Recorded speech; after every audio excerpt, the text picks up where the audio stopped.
Well, Jesus talks about to us this morning. His words are for us to draw lessons and to learn. And basically, within this message amounts to what is for us 12 beautiful keys that Jesus gives, 12 steps to be prepared for the tribulation. And you say, wait a minute, who's supposed to get ready? Well, he's talking here specifically to those who are going to be in the tribulation. These are Jewish believers and saints who are coming to Christ through the ministry of the evangelists that are described in the Bible, 144,000 invulnerable, unable to be killed, marked by God, Jewish evangelists. Then there's two more. They're called the two saints, two witnesses. They go throughout the whole earth. And the ministry of these 144,000 plus the two, plus one more, an angel encircles the earth giving the eternal gospel. Through those 144 and 2 and 1, there are multitudes saved. And they have to exist on this planet during this final Holocaust. So Jesus addresses them. And although the believers he's addressing are tribulation saints and Jewish believers and those who are saved through the evangelistic work of this group, the lessons have deep implications for us. Because what Jesus does, remember, he tells this message, he gives this sermon 3 times. Actually, 3 versions. Jesus preached it once on the Mount of Olives. It's called the Olivet Discourse. It's in Mark 13, it's in Matthew 24, and it's in Luke 21.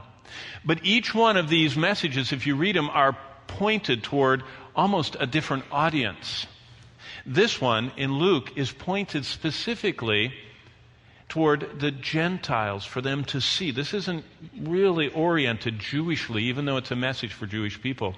And so what we see, Christ right in the middle throws in a little warning and tells people to think and to respond. And then at the end, he applies it to believers today. And that's why I'm taking it, even though I know that a lot of people say, we're not going to be here, we're going to escape, we're going to be in the rapture, who cares about the tribulation? God does. He cares so much, he gives a survival guide. And Jesus says that the elements that are going to be present in the tribulation hour are going to start before the tribulation hour.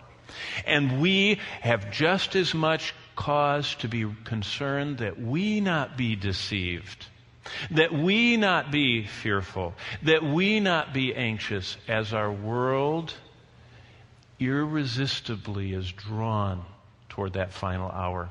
So let's learn some lessons for us this morning. Christ's words are a call for us to be ready at the onset of the worst time in history. It will begin theologically after Christ's church is removed from this world. That's the compelling argument Paul gives for this. He says that the restraint of the Holy Spirit permeating the lives of the saints of God in His church is holding back this final Holocaust. But when the control rods, as it were, believers, we absorb so much of what is wanting to be unleashed in this world by Satan, we absorb that through our godly salt and light in this world. But when we, as the control rods, are pulled out of this reactor, it's going to go to critical mass and melt down. But we are living in the last days.